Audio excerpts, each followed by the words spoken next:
രാഷ്ട്രീയത്തിന് ഇപ്പൊ ഒന്ന് നോക്കിയിട്ടുണ്ടെങ്കിൽ മൊത്തത്തിലൊരു ഭക്തിമയാണ്. ഒരിടത്ത് ആഗോള അയ്യപ്പ സംഗമം, മറ്റൊരിടത്ത് ബദൽ അയ്യപ്പ സംഗമം. പക്ഷേ ഈ ആത്മീയത മൂട് ആദ്യം ഓണാക്കിയത് ഞങ്ങളുടെ കോംറേഡ്സ് ആണ്. അതിന്റെ ക്രെഡിറ്റ് ആർക്കും കിട്ടിയിട്ടില്ല.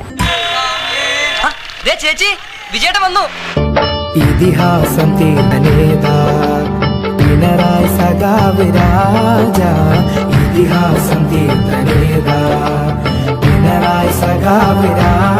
ചിലർ പ്രചരിപ്പിക്കുന്നത് പോലെ ഈ അയ്യപ്പ സംഗമം പെട്ടെന്നൊരു സുപ്രഭാതത്തിൽ തീരുമാനിച്ചതല്ല. വർഷങ്ങൾ നീണ്ട ആലോചനകൾക്കും ചർച്ചകൾക്കും ശേഷമാണ് ഇത്തരമൊരു പരിപാടിയിലേക്ക് എത്തിയത്.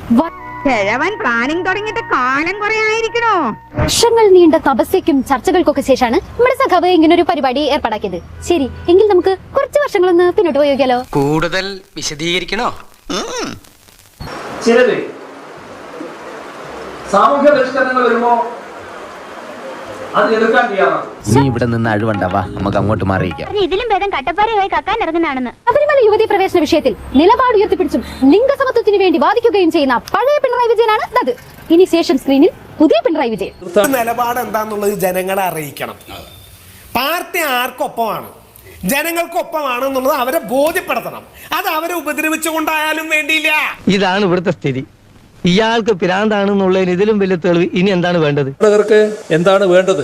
അത് സർക്കാരോ ദേവസ്വം ബോർഡോ ഏകപക്ഷീയമായി സങ്കല്പിച്ച് നടപ്പിലാക്കുകയല്ല വേണ്ടത്. ഭക്തജനങ്ങൾ തന്നെ മനസ്സിലാക്കി വേണ്ടത് ചെയ്യുകയാണ് ആവശ്യം. ഇനി സാറിനെ വിളിച്ചാൽ നിന്റെ 18 സ്റ്റെപ്പ് ഞാൻ അടിച്ചു പൊളിക്കും. നിനക്ക് വിശ്വാസം ഉണ്ടോടാ? ശബരിമലയുടെ വികസനത്തിനായി, ഭക്തരുടെ ക്ഷേമത്തിനായി ഭക്തിയുള്ളവരുടെ സംഗമം. അങ്ങനെയാണ് ആഗോള അയ്യപ്പ സംഗമത്തിനെ കുറിച്ച് സഖാവ് പിണറായി വിജയൻ പറഞ്ഞിട്ടുള്ളത്. കുളിച്ച് കൂറിയൊക്കെ തൊട്ട് വന്നിരിക്കുന്ന ആ ഒരു കാഴ്ച എത്ര മനോഹരാണ്.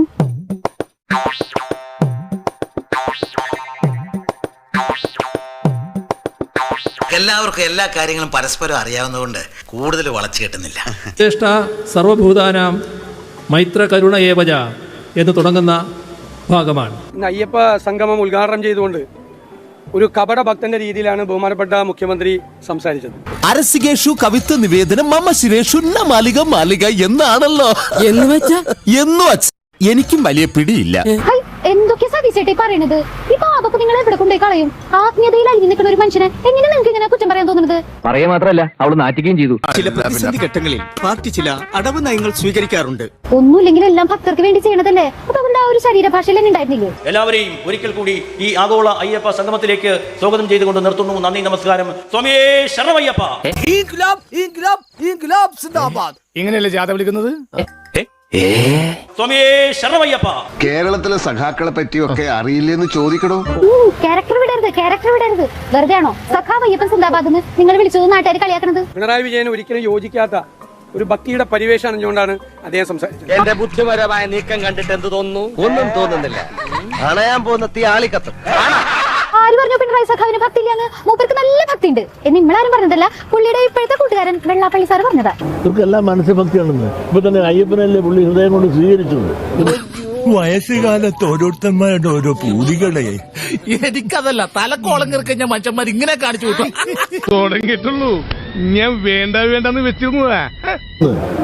അപ്പൊ ഭക്തനല്ലെങ്കിൽ എനിക്കത് വേണ്ടെന്ന് പറഞ്ഞാലേ പേടിച്ചില്ലേ? സന്തോഷമായിട്ട്. പാർട്ടി വളരുന്നതിനനുസരിച്ച് നമ്മളും വളരണ്ടേ സഖാവേ? 10,000 പേര് വരുന്നു പറഞ്ഞിട്ട് സഖാവ് പിണറായി വിജയന്റെ പ്രസംഗം കഴിഞ്ഞതിന് ശേഷം കസേരയൊക്കെ കാലിയായിന്ന് പുതിയൊരു സംസാരം ഉണ്ടല്ലോ സഖാവേ. നമുക്കതൊരു തിരിച്ചടിയാവോ? ഓരോ സെഷനിലും 1000 ആൾ പങ്കെടുക്കണം. സെഷൻ എടുക്കാൻ പറ്റും, നിങ്ങൾ കാണിക്കാൻ പറ്റും. നിങ്ങൾക്ക് AU ഉപയോഗിക്കാം. സ്വന്തം ഇഷ്ടത്തിന് തട്ടിവിടുന്നതാണ്. നാക്കെടുത്താന്നേ പറയൂ. നിങ്ങളെല്ലാം ഉണ്ടാക്കും, അതിന് സംശയം. അതാണ് ക്യാപ്സ്യൂൾ ഇറക്കാൻ ഗോവിന്ദ മാഷ് ഉള്ളിടത്തോളം കാലം പിന്നെ എന്തിനാ മുത്തേ പേടിക്കുന്നത്? ഒഴിഞ്ഞ കസേരകളെല്ലാം AI ആണ്. പറഞ്ഞേ എടോ, ഇതൊക്കെ ആരെങ്കിലും പറഞ്ഞിട്ട് വേണോ? കാര്യങ്ങളൊക്കെ ഇത്രയായ സ്ഥിതിക്ക് നമുക്കോട്ട് ഊഹിക്കാൻ പാടില്ലേ?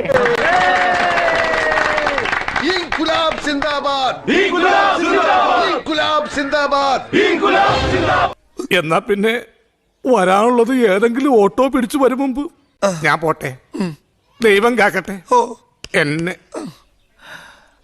ഒരു ചുവന്ന സ്വിച്ച് കാണുന്നുണ്ടോ? കാണുന്നുണ്ട്. ചുവന്ന സ്വിച്ച് അമർത്തി.